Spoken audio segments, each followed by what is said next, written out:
A beautiful college football Saturday. It's a fall, crisp November day. Happy November to everybody out there.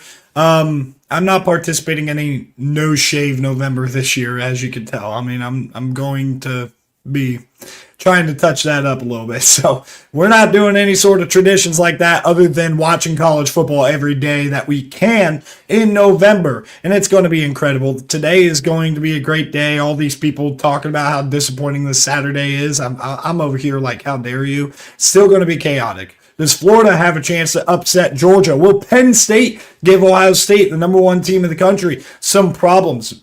Indiana is taking a little bit of a sneaky road trip. So some of these top teams are going to be tested here today. We are doing this live. We are also going to repost this video as a full video on YouTube. So it's just one take. We're treating it like a video, but if you are in the live chat, make sure you do comment, and if it's a clean comment and it's relevant to what we're doing, that will structure the video nicely, then I will pull it up and make some comments to your comment, obviously. So go ahead, don't be scared to comment in the live chat. But if you are watching this in a recorded format or a posted format in the video, make sure you comment down below what you think. And you know what, if you see this after the games are played or you want to come back to this, roast me if I get anything wrong here. We got a lot to dive into here. First things first, YouTube TV and Disney having this conflict. Now, I know all the talk about Disney trying to have the monopoly over what streaming services people use, but at the end of the day, some of these other streaming services that Disney has no ownership of, they are able to pay the bill to keep Disney products, including ESPN and ABC, and that's where it's relevant to college football, obviously, keeping those on their platform. You can look at Sling TV, for example. And I know with Hulu, you could talk about Hulu and the Disney connection to Hulu and the partial ownership or the ownership. Not fully familiar if they have full ownership of Hulu, but the partnership at the very least that they have with Hulu and the association there. Well, Sling's not having that problem, right? So the common denominator here is YouTube TV.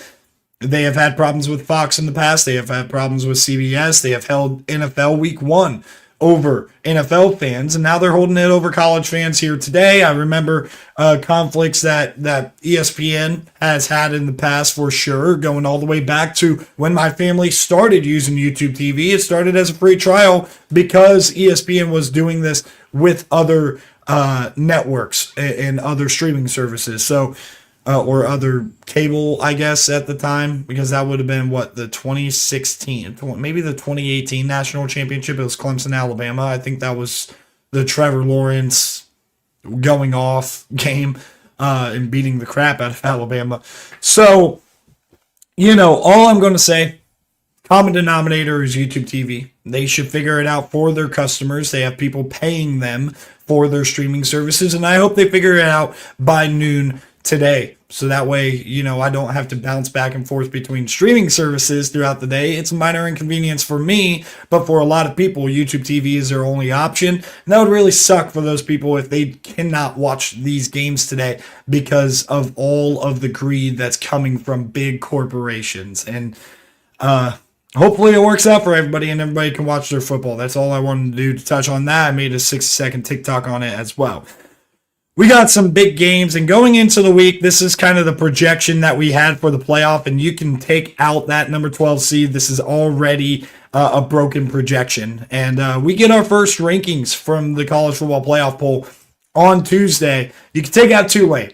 James Madison, they look great, and I'm trying to push for James Madison and a little bit of playoff love, because I think that they are the best group of 5 team in America, especially now. The way that they've been able to dominate in the second halves of the games, they're very well coached, and I really love this JMU team. There is a huge, monumental game within the American Athletic Conference between two playoff contending teams at noon. It's Navy at North Texas. That's going to be big time. I actually think Navy is going to pull this off. These air raid Texas schools, they always struggle in these spots. So watch out for that game. I wanted to touch on that because it's very important for the college football playoff, and not too many people are going to give it the love it deserves. But the big games today, obviously, game day's out in Utah today, I'm pretty sure. And they're playing Cincinnati at home. Evan Pryor is going to be out. But the thing is this Cincinnati defense has been playing much better in Big 12 play. And in these top tier matchups against these top Big 12 schools, Utah has really struggled. And you're telling me Cincinnati is catching 10? What in the world here, right? This is a one-score game if Cincinnati does lose. I kind of think they are going to lose, especially without their crutch with Evan Pryor, their leading rusher in this game. But I still think that the Cincinnati team has a real good shot to go out there and win. And I think that Cincinnati, if they were to win, that's going to really set up the Big 12 nicely as long as Texas Tech handles their business on the road in Manhattan today. It's going to set up the Big 12 nicely for the two teams in the college football playoff because that could potentially set up a 1 or 0 loss BYU team taking on a 1-loss Cincinnati team, and that is going to be a huge game in a couple of weeks. So I'm going to be really eyeballing that game later on tonight. Tennessee and Oklahoma, a little bit of a playoff eliminator. Now, Oklahoma's path going forward is much tougher than Tennessee's. So if Tennessee can win this game, this could really elevate them into that playoff contending status. And I think Tennessee is going to be able to get it done. I don't have a lot of faith in this Oklahoma offense. I get a lot of people are going to talk about how bad Tennessee's defense is. They're going to allow some plays. They're going to do that, but they're also going to be able to make big enough plays, and their offense is going to do a good enough job against that Oklahoma secondary and put up some points. I predicted a 35-25 type of score. I really think the environment is going to be crazy in Neyland Stadium, and they're going to be ready to roll. Very hyped up as Josh Heupel welcomes in his alma mater here today. So I'm taking Tennessee to win that ball game there, and more on that in a little bit. Ohio State, Penn State. This is going to be a slugfest in the first half. I don't think Ohio State's going to run away with it. This Penn State team, to me, is almost blowout proof. I'd be shocked, pleasantly, as you can see here on the little jacket, pleasantly as an Ohio State fan, shocked if Ohio State blows them out. But I do expect for them to win relatively comfortable here today. Penn State's going to keep it tight for a while. I think they're going to get the cover here. This line has moved. I got it at 20.5, and you're going to see that. Well, you're not. It's not a walk that line pick. I saw it at 20.5. I took Penn State plus 20.5. I still like them at plus 17.5, but that's getting closer to the number that I expect. I expect this to be a 14 to 17 point game where Ohio State pulls away in the second half. Defensive slugfest, 10-3 style of game in the first half. So I don't expect Penn State to score a lot. Ethan Grunkmeyer coming back to Columbus. A lot of emotions there for a second-time starter. Second road start, though. He's got one under his belt where it looked ugly in the first half against Iowa. Their defense had to keep him in that game, and they looked better in the second half. So when you think about this Penn State team and how they've been able to build momentum in that Iowa game, even in a loss, I think that off the bye, you're going to see a good version of this Penn State team. Not good enough to beat Ohio State, but good enough to keep it close.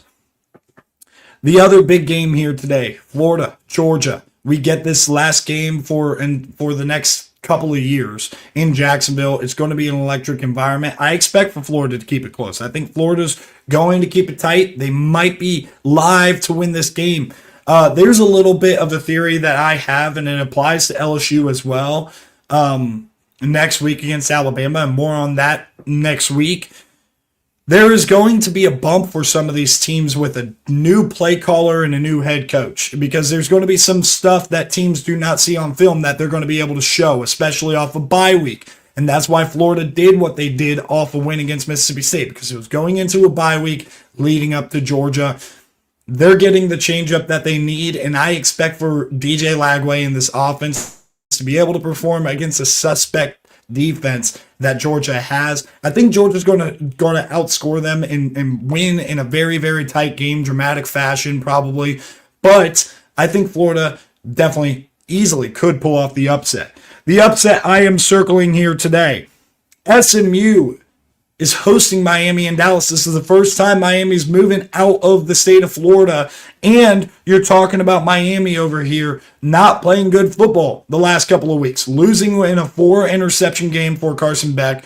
to Louisville at home and looking terrible in the first half against Stanford. Pulling it out, dressed up the score a little bit in the second half. Actually got the backdoor cover last week against Stanford, but by no means did they play a good, smooth football game. I expect for that game to be close. I'm calling it right now. SMU is going to beat Miami today. I just have that feeling. I did not initially have that. The game I really circled was the Pitt game. They're going to lose one of those two games at least. And I think this SMU game, if you're a Miami fan and you're sitting here like this guy hates Miami, if you're going to lose one of those two games, I'd rather it, if I'm a Miami fan, be the SMU game. But back-to-back road spots to end the year, man. With Virginia Tech and Pitt coming up, I really don't trust this Miami team at the moment. All right, we're going to do Walk That Line here. I'm going to remove that, and we got Walk That Line right here. I am taking Bowling Green, -2.5 versus Buffalo. Bowling Green's been really, really good at home, and Buffalo has looked like crap, especially in the month of October. They look terrible. Flip the calendar, are they going to look much better? I just don't have faith in that offense. I don't think they're going to be able to score enough. There's only so much that Red Murdoch in that defense can do. I think Bowling Green is going to be able to win, and they're going to win by 7 to 10 points. SMU, I already talked about it. I'm taking them +12.5. That's a lock of the week for sure. Against Miami. This SMU team is a lot better than what a lot of people give them credit for. They had heartbreaking losses against TCU and Baylor out of conference, and they had their first conference loss last week. I'm expecting a Super Bowl spot, bounce back spot here for SMU against Miami. UAB and UConn over 63.5. Smack that thing, man. These teams are going to combine for 80-plus points. UAB's offense got going really well against Memphis. And you're also seeing a defense here when they're playing a team like UConn that can really score and get explosive plays. You're going to see a lot of points be put on the board by UConn. I expect for UConn to win probably by around 14 points. I like the cover there with UConn, but I certainly love the over in this ball game. Navy, team total over 28.5 at North Texas. I'm picking them to win, but that's the safe pick right there. North Texas, they struggled at Army earlier this week. Again, the track record for these air raid Texas teams against the Armed Forces academies, and in particular Navy within conference play. And I think if you want to say, well, they already played Army, they're going to be well prepared for this. Navy's offense is a decent amount different than Army's offense is in the style that they run it, and Navy is also a much better team on offense. They have way more weapons. I think Navy's going to put up a lot of points in this game. I like Temple outright against ECU today at home. I'm taking them +4.5. This is going to be a really close game, but I'm trusting Casey Keeler and the toughness of that team and a little bit of colder weather, a little bit of bad weather, maybe a little windy out there in the link. So I think that Temple is going to be able to cover against East Carolina. Next slide, I'm taking the under in Texas Vandy. This is going to be a defensive slugfest. I like Texas to win the game. I think that this Texas team, their defense is looking for a huge bounce back, and they match up very well against Vanderbilt's offense and what they want to do. It's hard to run the football on this Texas team. We'll see if Diego Pavia can make the big plays down the stretch to get another big dub, but I think the task is just too high for Vanderbilt, especially on the offensive side of the ball. I am trusting Indiana. This is a tricky spot. Maybe some people are going to call the upset. Some people are going to love the cover with Maryland. Now, this is another slam spot. Indiana should be able to go on the road and take care of business and win this game like 52-14. I don't think this game's going to be close. Maybe it's close in the first quarter, but Indiana's going to pull away. And we've seen this so many times since Kurt Cignetti started there in the last 2 years. You just saw it last week against UCLA. They don't mess around against these teams. They don't mess around whatsoever, and you're getting this Indiana experienced defense who's great on all three levels against a freshman quarterback. I like Indiana. And watch that line. See if you can get at a better number than 21.5. How about Western Kentucky -8.5 against New Mexico State? A long travel spot for the Aggies. They really struggled on offense as of late. They should have beat Liberty a couple weeks ago, but this is a little bit of a different task. I don't think they match up very well. Western Kentucky getting a break after that big win on the road against Louisiana Tech, where Tisdale had his first start. I think Maverick McIver is good to go today. He did not look sharp the last time that he played against FIU, so we'll see what ends up happening with that. But no matter the quarterback situation, I trust in Western Kentucky and Clay Helton to be able to get it done at home. Iowa State -7.5 versus Arizona State. We saw Arizona State without Sam Leavitt. It was not good. And Jordan Tyson's out, or doubtful at least to go. He's not going to be 100%. I expect for Iowa State to really get a huge home win. A heartbreaker a couple weeks ago against BYU. Their season has been kind of cooked, but they were getting healthier on defense. And the biggest thing that killed them against BYU was the second half turnovers and all this stuff. And the luck that just goes BYU's way. I think that luck's going to turn today. I think they're going to have no problem against Arizona State. UNLV -3.5 against New Mexico. New Mexico had an emotional win last week against Utah State, welcoming in Bronco Mendenhall, who left them high and dry. This is a little bit of a letdown spot, and I think UNLV's offense is really going to cook that New Mexico defense. You've seen New Mexico struggle, too, against these opened-up type of style spread-out offenses who can create explosive plays both in the run game and the pass game. I think you're going to see New Mexico really struggle on the road here today. Tennessee -3 versus Oklahoma. This just seems like a spot where Oklahoma is exposed as the fraud that they are, and Tennessee gets a big momentum building win. If their defense can really come out and play much better too, imagine the November momentum that Tennessee will be building as they have a favorable schedule down the stretch. How about Penn State? First half team total, I'm taking under 6.5. I don't think they score a touchdown in the first half against Ohio State. At most, 2 good drives that end in field goals. This is really good red zone defense for Ohio State, and I don't see, unless you start the game with a pick six like you did last year, I don't see Penn State scoring a touchdown in the first half. USC, Nebraska, I'm taking the over, 58.5. I really don't know who's going to win this game. I kind of like Nebraska plus 6.5 because of that. But that number's come down towards the 0. USC struggles on these road trips, especially on defense. But at the end of the day, their offense can still score, and this Nebraska defense is very vulnerable. I think the safest pick in case USC runs away with this is the over 58.5 because I do think Dylan Raiola is going to have a pretty solid day. Wake Forest +10 at Florida State. Florida State has no business laying 10 points in a conference game. They look like crap in conference play, and they do not look very good. I think Wake Forest is very live to win this game.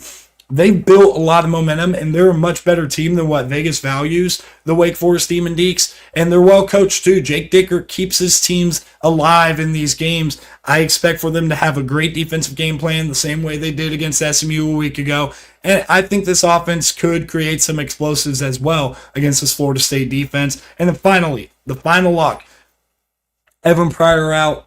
I don't care. I'm taking Cincinnati +10. This team has been killer in Big 12 play. And Vegas has underestimated the Cincinnati team a lot within Big 12 play. They only have one loss. They're in the top 20 now, I believe, in the AP poll. I really like the Cincinnati team, and even if they don't win, they're going to be able to keep it within 10. So there are the locks this week. We're going to keep track of that record and hope that it goes up. Thank you guys for tuning in if you've tuned in live, but certainly if you tuned in the recording as well, make sure you guys leave a like on the video. I'll see you guys next time.